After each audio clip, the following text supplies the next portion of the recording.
The Wildfowl and Wetlands Trust has a long and unique history, and I use the word unique really to refer to our founder, Sir Peter Scott, and there he is with his wife, Lady Scott, who sadly died earlier this year.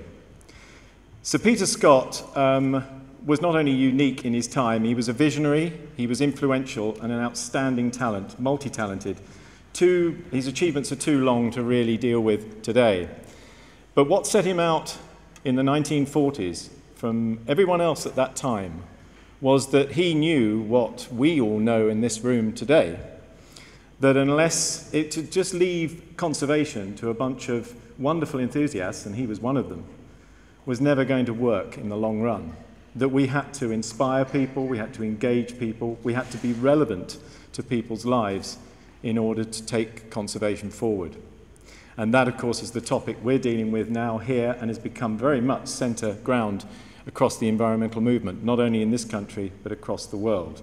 It's never been more relevant. So that connection with people, as well as connection with nature, is vitally important.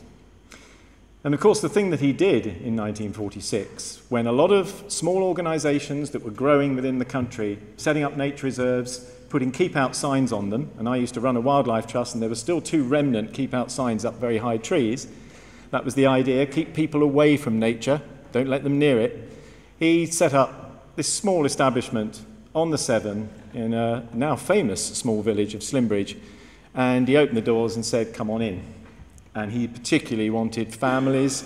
He wanted people who were bird watchers, yes, but because he was a bird watcher himself, that's what inspired him to set up Slimbridge. But he wanted families, he wanted ordinary people out there to come and get close to nature and to enjoy it. Recreation, he thought, was part of that process, together with education.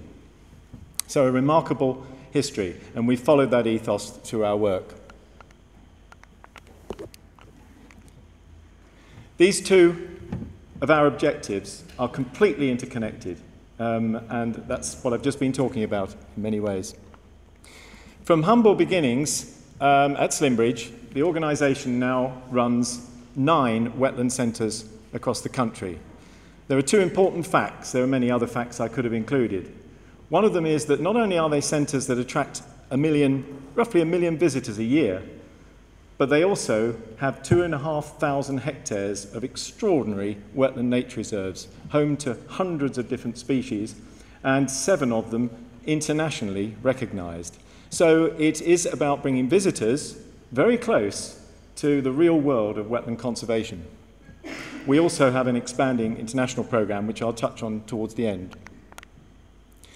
We take analysing our members and visitors very, very strongly indeed. And this year we've undertaken another exercise to have a look at the sort of people, well, who are those million people that come to our centres every year? And they are an enormous mix, which is exactly what Peter Scott intended all that time ago. But of course you need to know the mix, you need to know what people's aspirations and agendas and intentions and interests are if you're going to be able to relate to them and to inspire them and to get them involved with nature conservation. So, we have hides. Bird watchers need hides, and we have them in vast numbers at all of our centres. But they can be perceived, to people who are not knowledgeable bird watchers, as being rather intimidating places. They can be a bit dark, sometimes a bit damp, in the winter extremely cold, and when you get to my age, that's not a slight consideration, you have to take these into account. So it's not going to actually be somewhere that's going to engage and attract people and inspire everybody. So we've made a habit of designing hides for everyone, and this is just one example, the Harrier hide at our Lancashire Martinmere Centre. It is designed to look like a harrier with outstretched wings. It's got a very imposing entrance as you go in, and then this wonderful glass hide that looks over a 200-acre wetland conversion. Bird watchers love it, but so do other people. And in some of our hides, as you look around the country, they're very innovative. Some of them are heated, very cushy we are actually, with glass fronts to them. There's a hide at Slimbridge that's shaped like a kingfisher hole in a bank because it is a kingfisher hide. It then looks out across a real bank, and you see kingfishers in the summer, which for some people is just a magical experience. And there are many other hides I can talk about. So again, that's ways of attracting other people and getting people to feel comfortable with nature and out there with nature. Wildlife spectaculars are something that I think a lot of people think only exist on David Attenborough's programs or in far-flung parts of the world, but it isn't true. We have them in this country.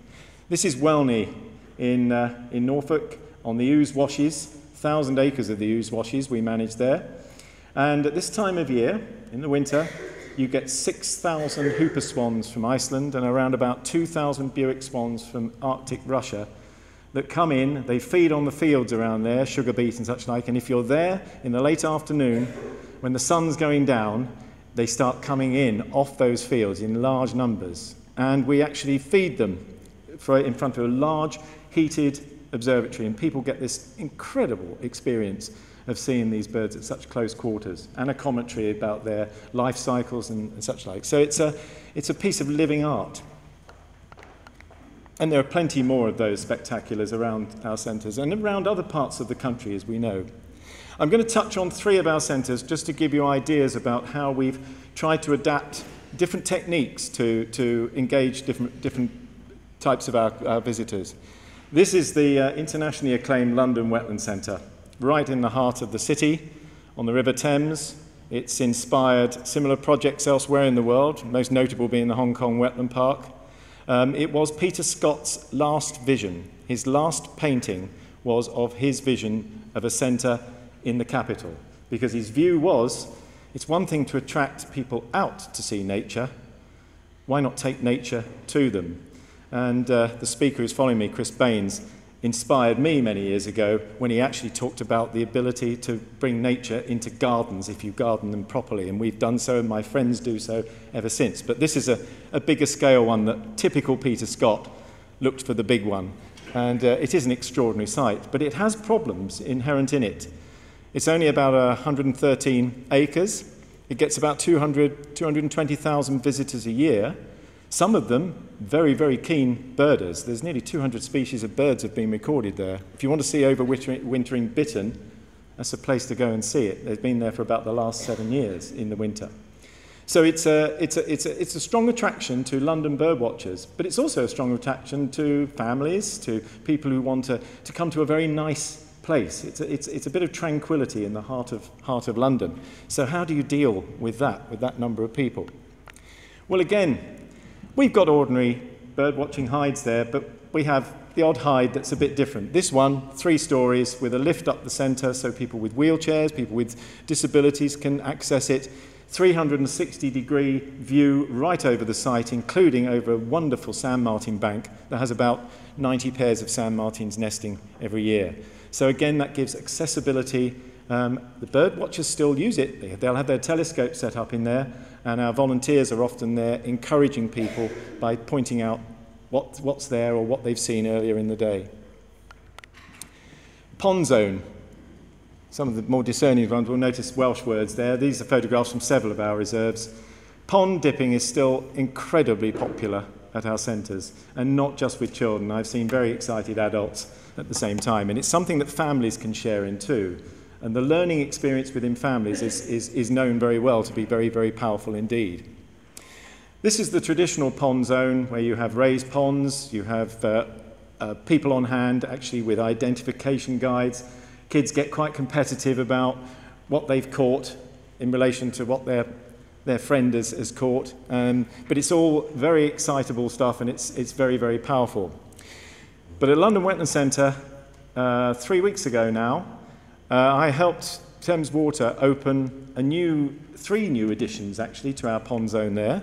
One is an exhibit called Down the Plug Hole, where you enter a plug hole, basically, a big tube building, and inside that building you have a lot of interactive interpretation which talks to children and adults about the sort of problems we cause by what we shove down our sinks and shove down our toilets. And it's done in a very interactive, friendly, non-intimidating fashion. We're also now using camera technology. We have a pond there with a circular camera that you can move with a joystick remotely it spins round, it's actually at surface level, or it can dive under the surface and zoom down, and kids can actually see on big television screens what they're looking at. And then there's a handheld camera too, where you can actually track it yourself in a glass-fronted pond. And then to get really high-tech, we've got a building where we have shone down onto the floor a digital pond. And it has 4 exercises or games which the kids can do by jumping about on this pond. It's the life cycle of the dragonfly, and it has nymphs eating water fleas, and they can make them eat more water fleas by jumping on the water fleas. And it goes right through the life cycle until the dragonfly emerges from the pond. So again, ways of engaging with not the traditional bird watchers, but the next generation. Play is very important. This is the Explore playground at London. It's sited in such a position where if kids are getting a bit excitable, or if the parents are getting tired, they can go there, they're not disturbing the rest of the site at all, and it's very water themed. Just recently, well, about a year ago, we've opened a new one at Slimbridge too, called Welly Bootland, and that has real water that they have to actually play in, and it's phenomenally popular. But it teaches them how to dam water and redirect it, and how to cross it in various ways. Our Arundel Centre, we've created what I would describe as a mini Everglades there, a small Everglades, where you can go out on quite quiet electric boats and float amongst the reed beds. And in fact, one of the things that they see very regularly there is deer ratty, the water vole, which is our fastest declining mammal, but it's very, very accustomed to people, and most people who go out on those boats see it, but they see a lot else as well, and they feel the tranquility of the whole area. And we've done a similar thing at Slimbridge and Llanelli, and now just finishing off a project at our Martinmere site in Lancashire, which is a canoe safari, very similar, and you can take your whole family out on Canadian canoes. It's very, very popular, gets people out on the water, experiencing nature, close to nature, but in a very, very safe environment. Our learning programs, our educational programs, have always been very central to the Peter Scott vision and philosophy. We have about 60,000 school children that come through our centres every year. It's vitally important because, as you know from David earlier, he was talking about the value of out-of-classroom learning, that out-of-classroom experience. And again, teachers can bring children here, we know about litigation these days, there's safe environments for them to be able to get out, do pond dipping, do various other exercises, and they get a very, very valuable day out. And in London, I'm particularly proud that we're attracting children from schools in quite deprived areas. So probably children who've never experienced anything like this before. This is at Slimbridge now, Toad Hall. A bit of a breakaway from birds. We've actually got an amphibian hall there. All the amphibians that are exhibited there can be found in the UK. Not all of them belong here. It's about also invasive alien species as well. But the good thing is that at appointed hours throughout the day, the warden there will call together all the school children that have come to see it, and he will bring these amphibians out, and some of the kids can actually handle them and learn about them and learn about non-native species and their impacts. Again, in a very friendly, non-intimidating manner. This is another experience at Slimbridge. This is the Rushy Pen. The Rushy Pen is the area over which Peter Scott's house looks. The great big studio window he used to paint from is still there. All the contents of that room are still as he left them in 1989. The Buicks come in every winter. We do swan feeds late afternoon. The guy has a microphone. Everyone sits in an observatory or stands, and they hear all about the swans and their migratory patterns. And there's a mass of birds there in the winter. It's a real spectacle.